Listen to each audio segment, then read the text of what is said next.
पहला वाला आर्टिकल पढ़ा है ना, पार्लियामेंट सेशन चलता है तो मार्केट, बहुत अच्छा आर्टिकल है, अब अगले हफ्ते खत्म ही हो जाएगा सेशन। हाँ, तो फिर मार्केट चलेगा, फिर मार्केट ऊपर की तरफ चलेगा। तो मतलब एक हफ्ते का टाइम है आपके पास। आपने सही पढ़ा हो एकदम। पंकज जी ने आर्टिकल सही पढ़ा है, ऐसा ही होना चाहिए।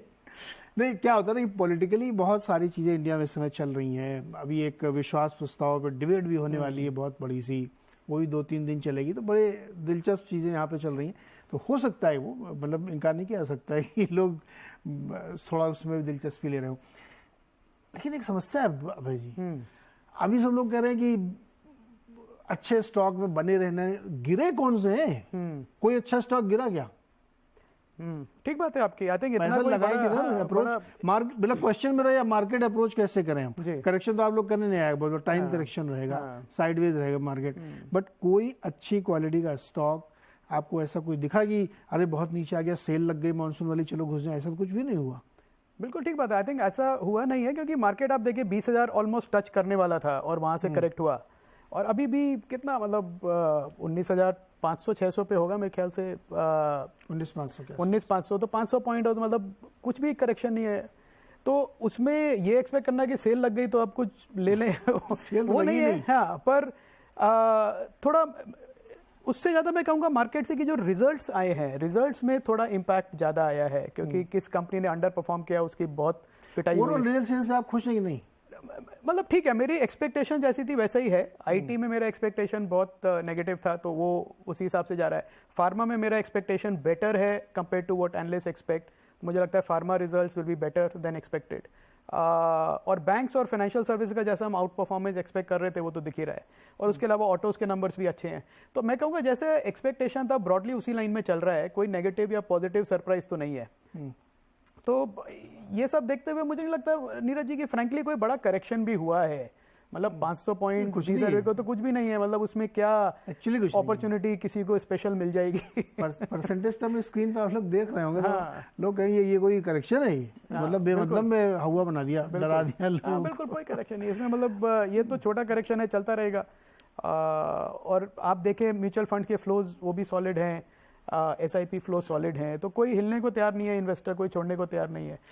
अच्छा, ये एक बड़ी इंटरेस्टिंग बात देखिए कि पिछले हफ्ते दर हफ्ते अगर हम देखें वीकली, तो खाया पिया कुछ नहीं, गिलास थोड़ा भराने वाली बात है। कुछ ऐसी बड़ी करेक्शन, कोई बड़ा इंडेक्स में टूट फूट या स्टॉक्स में ऐसा नहीं लगता है, लेकिन हल्ला बहुत मच गया है ना। 200 पॉइंट गिरा, 300 पॉइंट गिरा, लोग घबरा गए। चार्ट वाले लोग बहुत टेक्निकल डरा रहे थे कि क्या 20 डे में पता नहीं क्या क्या टूट रहा था। गुरमीत जी, इस बीच एक 2 रिपोर्ट्स आई जिनका जिक्र मैं आपसे अनुरागी से करना चाहता हूँ।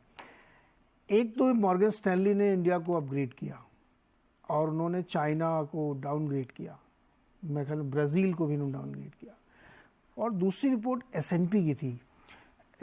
S&P ने भी भारत को न सिर्फ अपग्रेड किया, वो तो अगले 3-4 साल तक इन्होंने जो ग्रोथ का पाथ बताया पूरा कि 2030 तक हम $7 ट्रिलियन की इकॉनमी बन जाएंगे अगर इसी के अगर से हम चलते रहें। मुझे ध्यान है कि एक बहुत बड़े इकोनॉमिस्ट है रुचिर शर्मा, वो तो मानने को तैयार नहीं कि 5% से ऊपर ग्रोथ हो सकती है इंडिया की, बट S&P कह रहा है कि नहीं, उससे बहुत ज़्यादा ग्रोथ होगी। ये दोनों जो खबरें थी इंडिया के लिए, इसको आप कैसे रीड करते हैं? और S&P को मैं इसलिए ज़्यादा रिगार्ड करता हूँ क्योंकि ये लोग वो हैं जो बिना प्रूफ के कुछ करते नहीं है। मॉर्गन स्टैनली एक बार हो सकता है कि प्रोजेक्शन पे करते हैं, लेकिन S&P वाले जब सबूत देख लेते हैं तभी कुछ काम करते हैं। तो गुरमीत सर बताइए, दोनों रिपोर्ट्स को आपने कैसे रीड किया? बहुत कंस्ट्रक्टिव है नीरज जी। बहुत टाइम बाद आपको इंडिया एक कंसेंसस अपग्रेड दिख रहा है। खाली मॉर्गन स्टैनली नहीं, अभी स्टैंडर्ड चार्टर्ड की बहुत अच्छी रिपोर्ट आई है, मैं शो के बाद आपको फॉरवर्ड करूंगा। वो भी करीबन $6.25 ट्रिलियन का लक्ष्य दे रहे हैं 2030 का। स्टैंडर्ड चार्ट भी एक थोड़ा कंजर्वेटिव है, जैसा आपने बोला। S&P ने 6.7 ट्रिलियन बोला है, स्टैंडर्ड चार्टर्ड ने करीबन $6.25 ट्रिलियन के आसपास बोला है। Neeraj ji, growth runway clear है। जैसे हम वो कहते हैं हमारी लैंग्वेज में कि ट्रेन तो चल पड़ी है कश्मीर से कन्याकुमारी, अब आपको बीच में उतरना है कि नहीं, बीच में प्रॉब्लम्स आएंगी, थोड़ा रुकेगी भी, डिले भी होगी। ब्रॉडर डायरेक्शन बिल्कुल ठीक है। और आप बेसिक मैक्रो फ्रीक्वेंसी डेटा देखिए, हमारा PMI सर्विसेज का 13 साल का हाई आया, 62 के ऊपर रीडिंग आई है। मैंने 62 की रीडिंग नहीं देखी सर्विसेज में बहुत समय तक। PMI मैन्युफैक्चरिंग पिछले लगातार 3 महीनों से 58 के आसपास है, पिछली रीडिंग 57.7 की आई है। GST नंबर अब नया नॉर्मल 1.6-1.7 लाख करोड़ है। हम एक समय था कि हम 1.5 लाख करोड़ को सेलिब्रेट करते थे। आप बैंक क्रेडिट ग्रोथ देखिए, रेट हाइक के बावजूद, रेपो रेट के बावजूद 15% के आसपास का क्रेडिट ग्रोथ है जून क्वार्टर का जो लास्ट अपडेट है। एसबीआई ने आज कॉन्फ्रेंस कॉल में नतीजे इतने अच्छे नहीं रहे, लेकिन उन्होंने 14-15% का सबसे बड़ा बैंक भी गाइड कर रहा है अगले साल का both credit and deposit growth. तो मुझे लगता है अगर आप देखेंगे तो और अभी ये रेट्स हाई हैं, 6 महीने 8 महीने बाद इंटरेस्ट रेट्स में भी तब्दीली होगी, मेरा ये मानना है।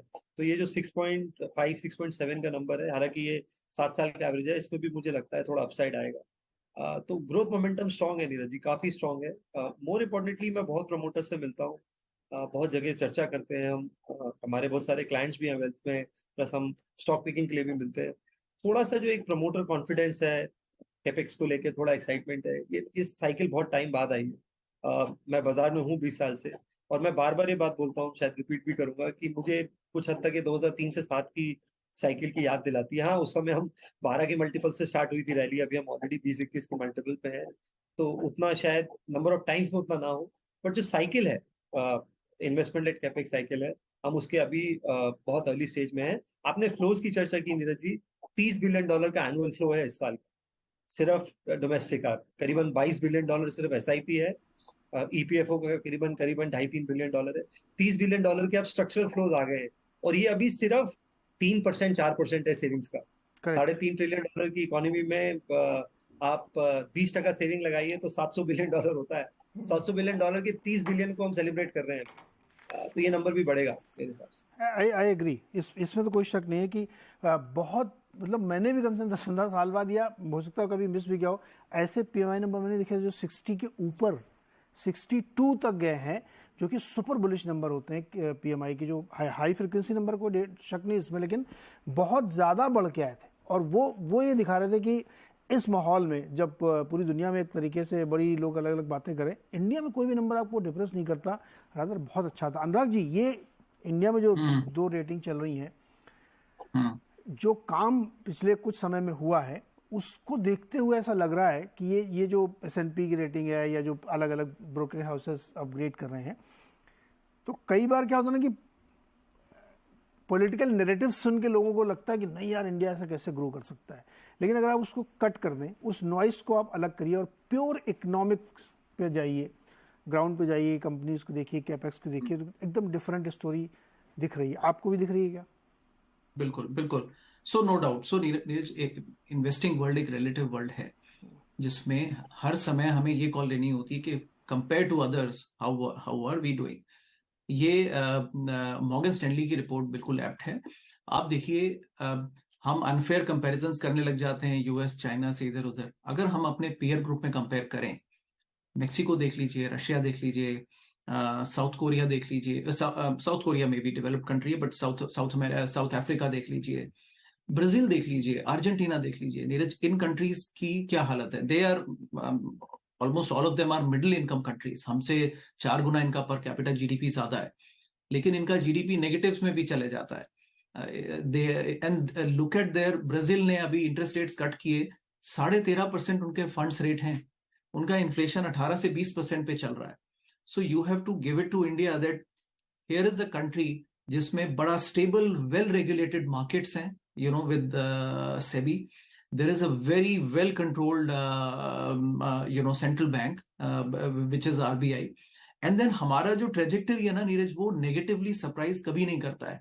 That is the dependability and the predictability of Indian markets and the reliability which forces people to give a higher rating to India or higher weightage and even higher valuations compared to all other peer group। Right, वो Morgan Stanley ने emerging markets के peer group में compare किया। अब आप कहाँ invest करेंगे? You know, ये कंट्रीज प्रॉमिसिंग नहीं लग रहे हैं compare to when we see India, right. सिर्फ वैल्यूएशन की जिक्र होता है, लेकिन on a relative basis India really comes out very shining.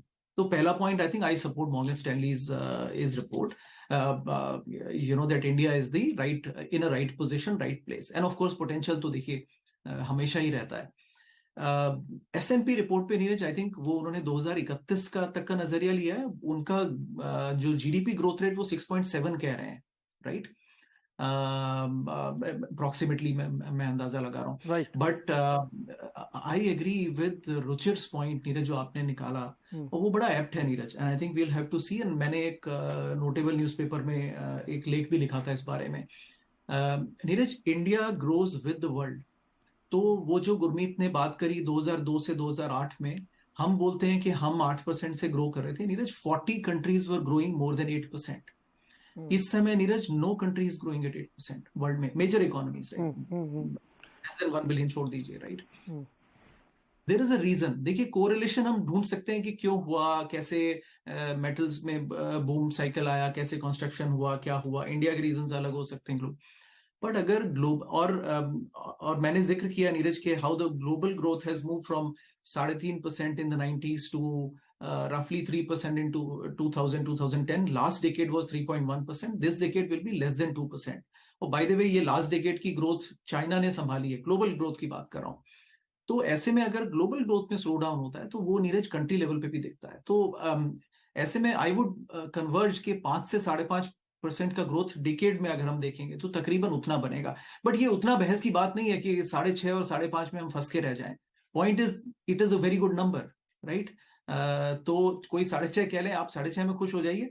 The good point is 6% inflation plus 6% growth अगर हम ये लगाएं तो भी नीरज मार्केट में 12% की नॉमिनल ग्रोथ जीडीपी पे होती है.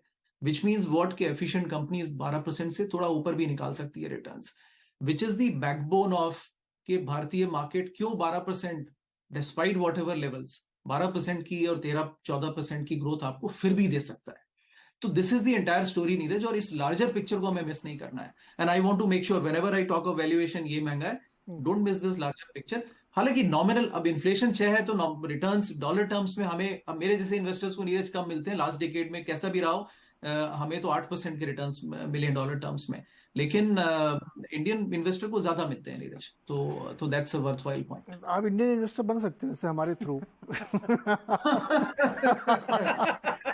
ऑप्शंस है सर, ऑप्शन की कमी नहीं है, ऑप्शन तो बहुत है. अच्छा नीरज, लेकिन एक चीज कहूंगा इसमें फाइनली, विच इज के ये मैं फंड फ्लोज का बड़ा फैन नहीं हूं नीरज, क्योंकि फंड फ्लोज में फिर वो लॉजिक आ जाता है कि यू नो अल्टीमेटली फंडामेंटल्स और वैल्यूएशंस को मैच करना होगा. तो फंड फ्लोज से वैल्यूएशन थोड़ा आगे निकलता है शॉर्ट टर्म में, उससे कोई पॉइंट. मैं इसमें एक पॉइंट रखना चाहता हूँ. देखिए, रुचिर शर्मा का मैं भी बहुत रिगार्ड करता हूँ और मैंने उनकी बहुत सारी उनके डेटा पॉइंट को मैं बहुत जगह यूज़ भी करता हूँ. मुझे एक चीज़ उसमें समझ में नहीं आती. देखिए, उन्होंने ये कहा कि दुनिया भर में जो ग्रोथ हो रही है उससे 2% आप ज़्यादा ले लेंगे बस, ठीक है.